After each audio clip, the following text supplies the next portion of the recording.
The cat-shaped brass bell above the depot door chimed once, never twice, signalling the arrival of a midnight run. Mina Rowe clenched her thermos between her knees, screwed the lid tight, and slipped her leather gloves back on. The warehouse, hidden beneath the decommissioned Holborn tram tunnel, thrummed with clandestine motion. Pneumatic chutes hissed, bicycles leaned against walls that weren't built in any London that paid taxes, and splinters of neon from a dozen timelines flickered across the ceiling like aquarium light. "Rowe?" called dispatcher Abel, sliding across the floor on a rolling ladder. He held up a sealed parcel the colour of coagulated wine. "Special job. 11:40 drop in Wandsworth. 13, pickup optional. But you'll want to make it quick." His voice carried the quiver of someone trying to sound casual, but already regretting whatever got written in red ink. Mina slipped the parcel into her rucksack and scanned the routing glyph stamped on the wax.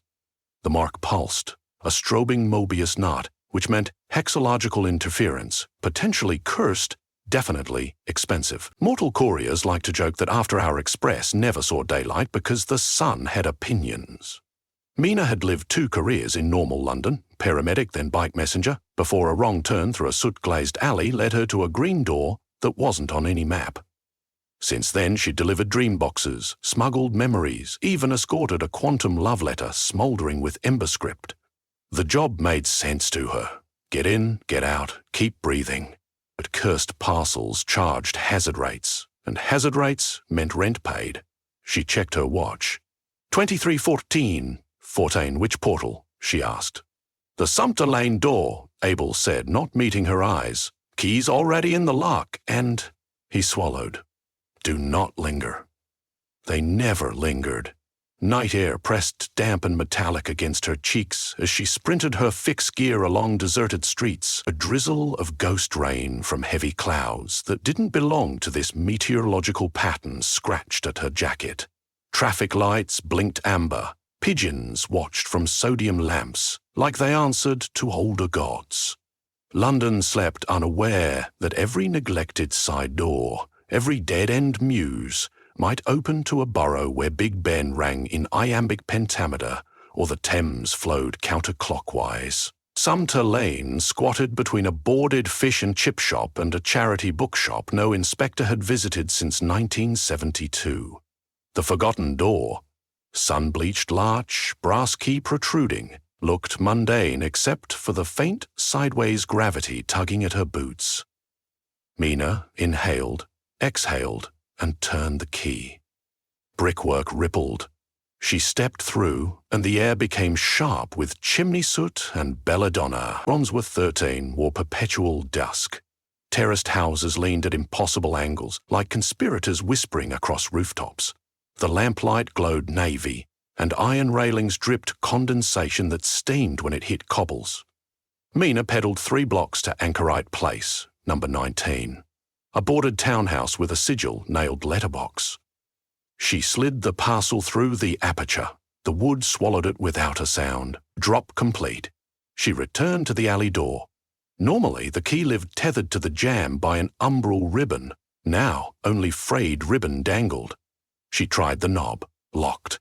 "Don't do this," she muttered to the door. She kicked it, rattled the handle, whispered the override phrase. "By chalk and char and charter." Nothing. Her pocket watch ticked over to 23:41, and for the first time in months, adrenaline perched on her sternum like a crow, a shape detached from the shadows. Lanky, coatless despite the cold.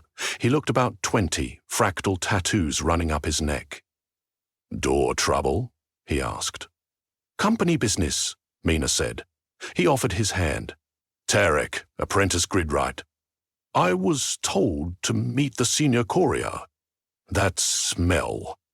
Ozone and wet copper emanated from him. Gridwrights were After Hours infrastructure magicians, maintaining the doorway dimensional grid, 607 portals across 32 parallel borough clusters, all bending toward London like rain in a gutter. Mina was too junior to rate an apprentice. "Briefed on the failsafe?" she asked. "Plug the leak in 90 minutes or the grid misaligns." "Misaligns is polite," Mina said. Collapse is more accurate. They circled the block, looking for auxiliary exits. Nothing shimmered. Doors once receptive now felt dull, as if painted shut by a petulant universe. Mina peered through cracked windows. Inside, drawing rooms were blank slates, faded impressions rather than tangible furniture. Wandsworth 13 was unravelling at the edges already. "What's in the parcel?" Tarek asked, while scanning the street with a pocket sextant. "Need to know and we don't," Mina said.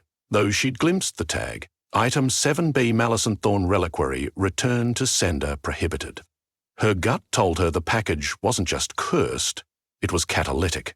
Someone wanted the grid's joints wobbling and they'd chosen the linchpin route. The door locked because it obeyed higher programming, quarantine. But quarantine wouldn't matter if the grid broke. The network redistributed topological stress. Letting one door vanish forced pressure through the remaining vectors. Eventually you got boroughs bleeding into each other like watercolour. Mina once delivered to Camden, 4 after a minor misalignment. She watched a horse tram from 1890 trundle straight through a neon sushi franchise before both winked out. A city couldn't withstand that at scale. A low groan rolled underfoot. The cobblestones buckled, showing rifts of raw teal light. Tarek snapped his sextant shut. Singularity progression 4.5. Mina didn't know the scale, but she assumed anything above 2 was bad. "We retrieve the parcel," she decided. "Return it to Origin, reopen the door before 0 hour. Border control will detect recrossing cursed material. Then we deliver it somewhere else, they can neutralize it. Whoever commissioned this job circumvented vetting. There must be an auditor on call." Tarek winced as he followed her toward Anchorite Place. "Rumour says auditors are myth." "Everything's myth until someone swears at it," Mina said. They found the townhouse's letterbox pulsing like a bruised vein. She used a runner's baton to pry open the slot. A suction tug threatened to swallow her wrist. She braced her feet, reached in, and groped until her fingers touched cold glass. With a grunt, she wrenched the parcel free. It had morphed. The crimson wrapping bled away, revealing a small obsidian coffer banded with silver thorns that writhed like eels. The lid bore 3 keyholes, overlaid in a Venn diagram of impossible geometry. Every few seconds, the box exhaled a violet mist. "Can you gridmark that?" Mina asked. Tarek produced a chalk stylus and scrawled a sigil on the box, but the chalk slid off, sizzling in mid-air. "Negative," he said, eyes wide. "The containment matrix refuses annotation." A rumble ripped across the sky. Street lamps flickered out, then reignited charterers. Mina's comm bead, linked to dispatch, crackled. Abel's voice came through distorted. "Massive lag spikes. Door 204 missing. Get out, grid vector folding like..." Static. Mina exhaled. "All right, next nearest door." Tarek flicked through a booklet. "There's Brick Court Archway in Temple 7, the Freeman's Gate in Hackney 12, or," he pointed to his map, "here, the Blind Optician's door, Battersea 9. If we can cut sideways on a short hop, maybe we can swing under the collapse." Blind Optician's it is. She slung the coffer inside her rucksack. Thorns pierced canvas, snagging threads. The bag sighed like old lungs but held. They found the livery stables. Now a self-service lot where the Blind Optician's door lay disguised as Unit 42B. Tarek laid a palm on the padlock, muttered a code. The shutter rolled up. Behind it, a mahogany door with an eyeball-shaped knocker stared back. He rotated the knocker twice, clockwise, once widdershins, spoke. "We see what's unseen." The eyeball dilated and the door swung inward. Mina stepped across and tasted cinnamon and static. They emerged onto a suspension bridge over the Thames, lit by incandescent globes. Battersea 9's skyline glimmered Art Nouveau, spiraling copper minarets rising where chimneys belonged. Steam dirigibles bobbed overhead like jellyfish. Tarek sagged against the railing. Temporal drift's heavier here. "We can't pass through too many hops. Each jump multiplies strain. I only need one hop to someplace safe." Mina scanned the distant embankment. Each wheelhouse of after-hour express had a sentinel, a supervisor who kept keys, filed codes, handled emergencies. The Battersea 9 sentinel, if living, would hold an override to reintegrate doors. "There," Tarek said, nodding toward a dark brick powerhouse smoking lilac fumes. A brass sign read, "Battersea Chronometry and Distortion Control Perfect." Inside, rotating gears as tall as buses clanked. Ladders led up to gantries where luminous dials clicked. They found the sentinel, an elderly woman in oil-stained overalls, slumped at a desk, skin paper thin, eyes milky. Minna touched her neck. Faint pulse. The sentinel's name tag read L. Quayle. Quayle shook her gently. "Miss Quayle?" "Grid emergency." Quayle's eyelids fluttered. "Knew it'd be tonight," she whispered. "Saw the confluence in my tea leaves. Box with hunger inside." She gestured feebly toward a tool trolley. "Pentacaliber key. Needs blood recognition."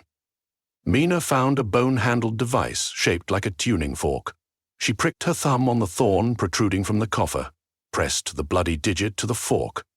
The implement vibrated, emitting a hum countermelodic to the grid's distant wail. "Insert into coffer's trilock," Quayle murmured. "Will pacify curse long enough to reopen your vacated door. But only original Courier can reseat the lock." "That's me," Mina said. Wind howled outside. The Art Nouveau powerhouse windows rattled, revealing the Thames flashing with improbable colours, cerulean, then garnet, then void. Tarek steadied the coffer while Mina inserted the fork into the overlapping keyholes. Each turn sent a shock through her arm like chewing on aluminum foil. The third turn clicked. Silver thorns retreated, shrinking flush against glass. The coffer's surface cooled, though a pulse still beat under its shell. Quayle sank deeper into her chair. "Now you must outrun the entropy front." "Can we just hop straight back to our London?" Tarek asked. "The door you lost is your only anchor," Quayle said. "Without it, your coordinates drift to nowhere. Reopen or be unmoored forever." Which was storybook talk for cease to exist. Mina thanked her, pocketed the key fork, and tightened her helmet strap. They exited as the powerhouse lights dimmed. Quayle remained, humming a dusty lullaby to her machines. On the bridge, a fissure yawned along the planks. A dirigible split in half overhead, shattering into confetti that melted before hitting water. Battersea 9 would slide off the grid soon. Tarek opened the blind optician's door. Metal screamed, hindage half leakifying. They leapt. Back in Wandsworth, 13, the air felt like a kiln. Buildings now shimmered translucent. Pigeons flapped, leaving strobe trail skeletons. The roadway undulated. Anchorite Place bent inward as if gravity localized there. Mina ran against the slope, thighs burning. The townhouse's facade peeled away. Inside, swirling glyphic runes orbited the doorway. She spotted the Sumpter Lane portal through the distortion, the large door floating free, draped in ribbons of black light, keyhole a starless abyss. "Doors unhinged," Tarek warned. Coordinates flickering. Mina set the coffer on the cobbles, slid the fork into the keyhole, twisting until the large door groaned. Reality convulsed. She swore, used both hands, and felt the lock seed with a subconscious click. The door slammed onto invisible hinges, embedding into space exactly where it once stood. The keyhole glimmered, but not enough. Tarek stared at his sextant. "Singularity 7.2, we need a stable key, physical component." Nina braced as another quake rocked the street. A memory surfaced. Abel's instruction earlier. The key's already in the lock. She turned it before entering. Someone had stolen it after. And that someone was probably the architect of the collapse, which meant they were still here, otherwise they'd be unmoored when the grid imploded. "Look for movement," she said, scanning. An alley gate creaked. The lanky figure who'd first introduced himself, Tarek, stepped through, except the real Tarek stood next to her, eyes widening. "What?" The imposter dropped his glamour. Skin cracked, revealing a third eye in the forehead, iris stitched shut. His coat fluttered with concealed sigils. In his hand, the brass key. As above, so unfettered, he said, voice triple-layered. The grid holds London hostage to mediocrity. Let boroughs breathe, let possibility devour restraint. Mina's pulse hammered. You collapse the network, you kill millions across versions. Not liberation slaughter. Extinction is the root of evolution. He lifted a hex-etched hammer aimed at the key. Mina sprinted. The imposter swung, she ducked, tackled his knees. The key skidded across cobbles toward the rift. The imposter howled, a sound like reversed choir music, kicked her aside and lunged. Terika Tar quipped a spool of measure cord around the villain's ankles, yanking him down. Mina dove, fingers brushing brass, scorching hot. She rolled, clutching it to her chest. A tendril of void lashed from the sky, searing a gash across the street. The imposter scrambled free of the cord, levitated inches above ground, his third eye ripped open, pupil a spiral of teeth. He hurled a bolt of negative light. Mina dodged. Negative light struck the coffer where it lay. The box screeched. Thorns extended again, edges leaking black fumes. "No!" Mina yelled. She jammed the brass key into the large door's lock. Tarek slapped his palm over hers, feeding current. The door glowed, then absorbed the key. A tremor surged radially, then, like a drawn breath, the streets stilled. Colors righted themselves. Bricks regained solidity. The grid anchored, except the imposter, who flickered. With a snarl, he lunged at the coffer, now crackling. Mina saw only one remaining choice. She seized the coffer and flung it through the wobbling, brass-edged threshold of the Sumter Lane door back toward her origin depot. The imposter screeched, dove after it, just as the door slammed shut behind him, locking with a triumphant thunk. The air settled. Pigeons became birds again. Lamps cooled to amber. Wandsworth 13 inhaled, exhaled, alive. Mina leaned against the wall, laughter mixing with exhaustion. Tarek sank beside her. Door grid reads nominal, he said, sextant purring quietly. Singularity 1.0. Collapse averted. She checked her watch. 0:08. They outrun Doomsday by 8 minutes. Typical overtime. Better call Abel, she said, pulling out her comm bead. Static cleared. Abel's relieved voice boomed. "Row, your signal ghosted. All doors flashing red. Thought we'd lost you." "We're intact," Mina said, "but quarantine dock required. Incoming hostile plus hazardous parcel in transit." "Copy. We'll net him in the catacomb cells. Hazard pay authorized." Mina smiled despite the aching in her ribs. Tarek examined his singed sleeve. "First night on the job," he said. "Is it always like this?" She shook her head. "Sometimes it gets weird." They opened the large door again. This time the depot's tram tunnel greeted them. Warm lamplight, clatter of chutes, echo of cat-shaped bell. They stepped through. Behind them, Wandsworth 13 resumed its dusky calm, unaware it had almost slipped into the void. Inside, Abel sprinted over, spectacles askew. Beyond him, iron cages sparked as wardens restrained the imposter, now handcuffed with rune steel, as well as the coffer sealed under 7 crystal domes. Abel's cheeks flushed. "Grids patching. You two saved at least 19 borough shards. Nice work." "Who is he?" Mina asked. "Goes by the Crow Eater. Ex-Gridright turned cultist. Been hunting him across timelines. Looks like he set you up as Patsy." Abel glanced at Tarek. "Officially, that earns a debrief and 2 days paid rest." Mina wiped sweat from her brow. "I'll take the rest." Tarek perked up. "And me? Promoted from apprentice to field tech, effective immediately." "If Rowe mentors you," she eyed the rookie soot on his forehead, grinned too wide, then extended a gloved hand. "First rule, never trust a man who introduces himself twice." He smirked. "Second rule? Always carry extra chalk," she replied, fishing a fresh stick from her pocket. She pressed it into his palm. "The universe loves loopholes." The depot lights dimmed for a scheduled energy siphon, bathing them in half-dark. Somewhere beyond, thousands of forgotten alley doors stood silent but waiting, hinges yearning for midnight. and Mina Rowe, courier of impossible things, finished her cold coffee ready to ride again when the bell chimed once, never twice.